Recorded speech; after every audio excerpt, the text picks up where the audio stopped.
Correcting a mistake by cutting the netting.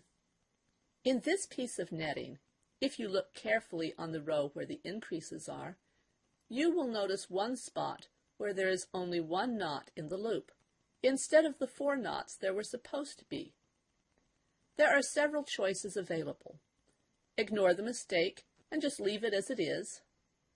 Untie each knot between where the problem was noticed and the mistake, or cut the netting off. Since this video is supposed to show you how to cut the netting to fix a mistake, that's the option we'll use.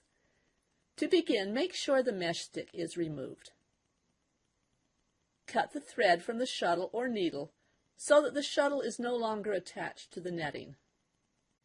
If more than one row needs to be removed, as it does here, cut below each knot of the row which needs to be removed.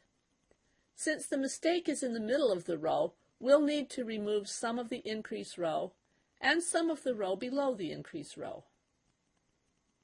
Cut just below each knot that needs to be removed. I usually cut just below the mistake, so I can be sure where to begin and end the cutting. Make very sure that you do not cut the loop in the previous row to which the knot is fastened. If you are careful, you can cut more than one loop at the same time. Just be sure to cut below the knot you wish to untie. Leave the knot ends on the loop.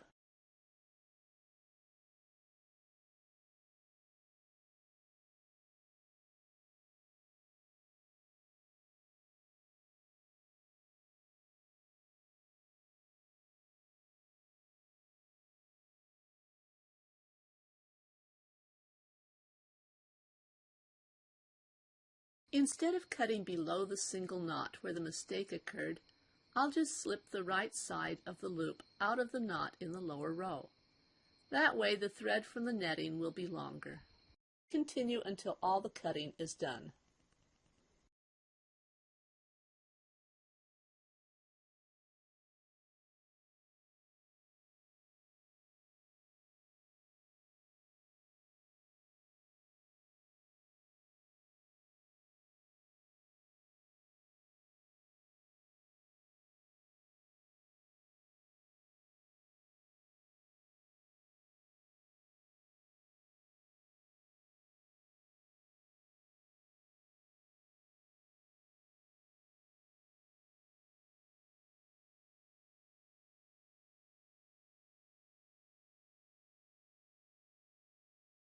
When all the cutting is finished, go back to the knot ends left on each loop.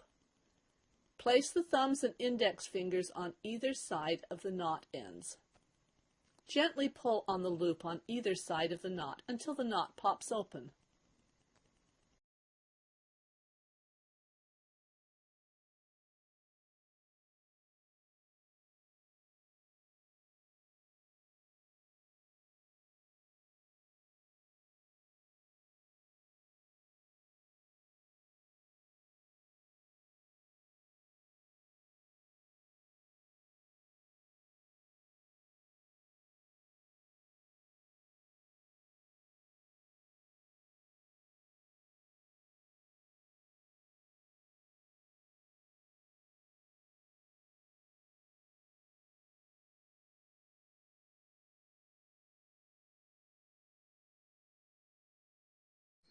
When there's more than one knot in a loop, it's a bit more challenging to get the knot ends to pop open.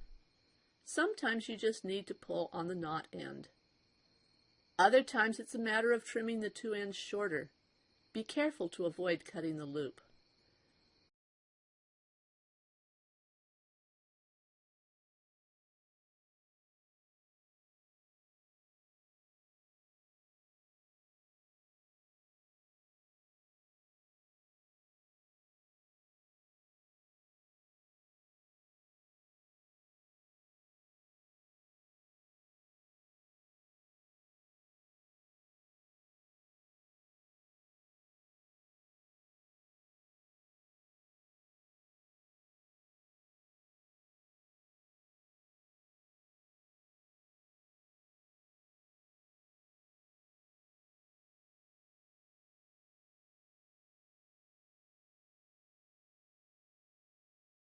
Occasionally, if you turn the knot end to the other side, then take hold of the knot portion instead of the two loose thread ends and pull, the ends will come loose.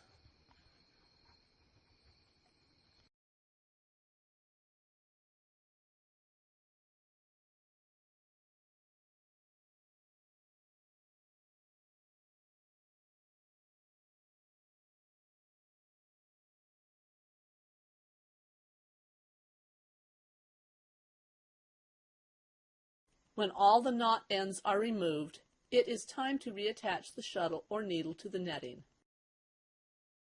You may need to untie one or two individual knots to make sure that the length of thread coming from the last loop now on the netting is long enough to tie onto the thread coming from the netting needle or shuttle. Locate the cut end of the netting and the end of the thread from the netting needle or shuttle. Tie a weaver's knot to join the two ends together by forming a slip knot in one end, putting the other end through the slip knot, and pulling the slip knot as small as possible. When you hear or feel a slight pop, the weaver's knot is tied. The ends can be trimmed or woven into the netting later. Replace the mesh stick and resume netting.